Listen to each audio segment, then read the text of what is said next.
What's up, guys? Welcome back to Real Bucks Talk. We talked about the Cowboys offense a little earlier in the week. Now let's look at the Cowboys defense. They're running a 4-3-D. We'll see about that. And the biggest game wrecker of all of them, it's going to be right here, Mr. Micah Parsons. I'm going to start and end with him big time. Why is that? His rookie year, big boy, 6'3", 245, ends up getting 13 sacks, three forced fumbles, and somewhere in the top 100 players of the voted top 100 players. So it starts and ends with him. But overall, plus, when you look at the Cowboys defense, what are you scared of? Well, I mean, Micah Parsons, you called it. I mean, he is definitely the one you have to watch for. Obviously, you got to pay some attention to Demarcus Lawrence. He's still a very good player in his own right. Dorrance Armstrong has some good motor ability and can get after the quarterback. And then in the secondary, obviously, Trayvon Diggs, he is very good at taking the football away. Those three are probably the ones you have to look for. But other than that, I mean, it's a defense that can be suspect at times. They can give up yards, they can give up, touchdowns and some big plays. But it's a new group, a lot of new faces, a lot of new starters on that group. So it should be interesting to see how the Buccaneers, go about attacking them. But definitely have to keep your eyes on Micah Parsons at all times because he's always around the line of scrimmage or around the football in general. Yeah, and let's talk a little bit more on that. So returning starters, we did that with the offensive game plan, their offensive line. Let's look at the defense in a whole. Who's starting? Who's coming back? Demarcus Lawrence is coming back. Neville Gallimore is coming back. Dorrance Armstrong is now a starter. Who is he replacing? Randy Gregory, he left for agency. Keanu Neal left. Now he's a Buccaneer. Parsons there. Trevon Diggs there. Look at these guys. Jordan Lewis. Now he's a backup to Anthony Brown.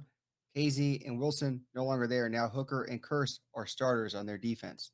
So addition, subtraction, but they also got Anthony Barr. I think this is kind of I don't know if it's a risk, but they're hoping his pass production comes up now, even though he's had injuries lately. Let's see. Either way, that is another player. If he's in the mix with Micah Parsons, could probably bring some pass rush in their game.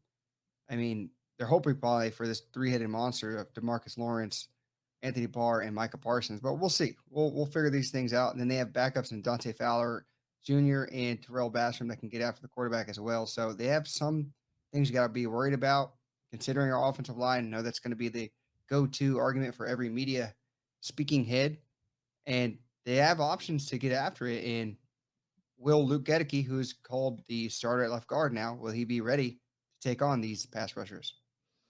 Well, yeah, I mean that's going to be the key right there. How do we, protect against their rush, and how do we run block against their front seven? I think that's going to be probably the focus for the Bucks offense is try to run at these guys and get them a little bit off balance, get them to, back up a little bit instead of, just full go trying to get after Tom Brady.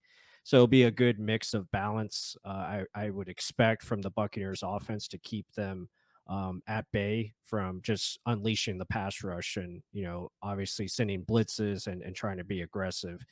If you can protect and utilize play action, obviously their linebackers can be had in coverage. Leighton Vander Esch is not who he once was because of injuries and stuff like that. Anthony Barr, same thing, not as stout and pass coverage as he is as far as just getting upfield and getting after the quarterback. And then you look at their, other parts of their secondary. Anthony Brown now a starter, decent corner. Again, nothing great, but again, he's a solid guy who can do his job. Jordan Lewis, again, size issues there, playing inside as well. So that could be a matchup to look at, especially with the guys that the Bucks can present on offense. And also another talking point you said, Trevon Diggs. A lot of Mhm. interceptions we showed you on the screen, but with a lot of interceptions, that means he had a lot of opportunities. Teams were attacking him. So it's you don't get that many interceptions without opportunities. Was it because he is that good of a corner and he can lock you down? And if you throw anything towards him, they only threw the ball over there 11 times. He got 11 interceptions. No, he just got a high volume amount. They're probably still going to test him and do the same things. I know with that comes accolades, but there's also going to be big chunks he's going to give up. And with Tom Brady making decisions, I think I'm going to be confident in what's going to happen as long as, like we've been saying, the offensive line holds up. You have a game plan where you're trying to get things moving one way and you attack the other. But with that said, let's see how this game goes. This defense has a lot of new moving pieces. but they still have that game record, Micah Parsons, that I'm very, very worried about. Other than that, guys, let us know down below. What do you think about the Cowboys defense? Are you scared of them? Where do you see to attack them the most? And help support the channel. Like that video, help support us. And with that said, till the next one.